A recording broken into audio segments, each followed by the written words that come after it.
Hola, muy buenos días. Bienvenido a clase más de física. Hoy día vamos con el desarrollo del ejercicio 78, 79, 80 de la PTU modelo de física. Primer ejercicio 78, son los últimos tres. Dice así: un fusible es un elemento de un circuito eléctrico que se quema, dejando de conducir corriente eléctrica cuando la intensidad de esta supera cierto valor, protegiendo así el resto del circuito.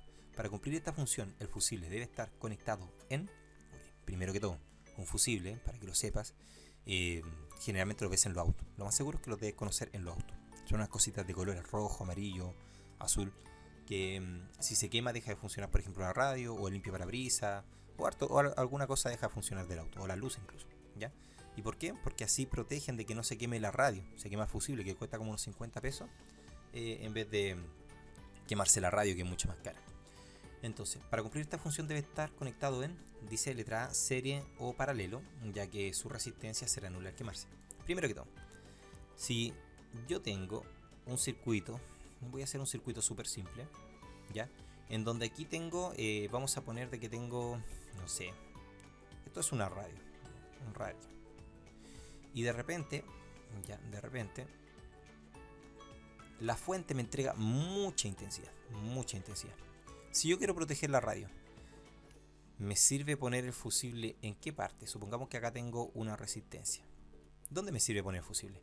Me sirve ponerlo por acá, por acá, por acá. ¿En dónde? Ya voy a ponerle letra A, B o C. ¿Ya? No me sirve ponerlo en la letra B porque no me protegería la radio. ¿Ya? No sirve. En la letra C, si lo pongo acá y se quema, deja de funcionar todo lo que está acá hacia la derecha. Entonces yo tengo que poner fusible justo antes del objeto que quiero proteger. Y debe estar conectado en serie, no puede estar conectado en paralelo. ¿Ya? Porque si está conectado en paralelo, entonces no va a funcionar. Entonces acá dice paralelo. No, no me sirve. Acá también dice paralelo. Tampoco me sirve. Letra C dice serie, ya que su resistencia será nula al quemarse. A ver, ¿qué significa que su resistencia será nula al quemarse? No me convence mucho eso. Que sea nula significa que sea cero su resistencia y eso permitirá pasar mucha electricidad. Si bien serie está bien, que la resistencia sea nula al quemarse no, porque resistencia nula va a permitir un paso continuo de electrones. Y cuando se quema, acá dice que deja de conducir corriente eléctrica. ¿Ya? Entonces no lo es la letra C. Paralelo tampoco. Y la letra E dice serie, ya que el voltaje será nulo al quemarse. Excelente. ¿Ya? Efectivamente dejará de pasar voltaje por ahí, o sea, ya no habrá una diferencia potencial entre él y sus terminales. ¿Ya? 78 entonces letra E.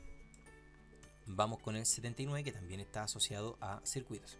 Dice así: tres resistencias se conectan en una fuente de poder, midiéndose la intensidad de corriente eléctrica en distintas secciones del circuito, mediante 4 amperímetros idénticos. ¿Cómo se representa en la figura? Los amperímetros miden la corriente eléctrica, la intensidad. ¿Ya? Este es un circuito en paralelo conectado a una fuente y tiene tres resistencias. La lógica de un circuito en paralelo es que la intensidad que viene viajando por acá se va a distribuir acá y se va a ir por acá, porque al pasar por ese nodo se va a dividir, porque es un circuito en paralelo. La intensidad que se fue por acá arriba, después se va a dividir nuevamente y va a pasar por acá y otra va a seguir por aquí. Por lo tanto, si yo sumo esta intensidad más esa de acá, debería darme la original, que es 6. Entonces yo tengo 3 más 1, 4, más, ¿cuánto me da 6? Más 2. Entonces por acá tienen que estar pasando 2 amperes de electricidad. ¿Ya? Si los 3 amperímetros registran una corriente eléctrica de 6, 3 y 1, respectivamente, 6, 3 y 1, ahí están, ¿cuánta intensidad de corriente eléctrica registra el amperímetro S? Ok, ¿qué va a pasar acá ahora? Esa intensidad eléctrica se va a ir por acá y se va a juntar con la intensidad que viene por acá. ¿Qué va a pasar con la de 3? La de 3 simplemente va a girar hacia acá. Entonces, ¿qué intensidad eléctrica va a medir S? Va a medir la intensidad 1 más la de 2. Y 1 más 2 es 3. Por lo tanto, va a medir 3 amperes. ¿Listo? Ejercicio resuelto. Bastante fácil. Y vamos con el último ejercicio, el número 80. Un profesor afirma que los alambres conductores hechos de cobre tienen una resistencia eléctrica que depende de su longitud, su grosor y de su temperatura. Sí, efectivamente así, eso es cierto.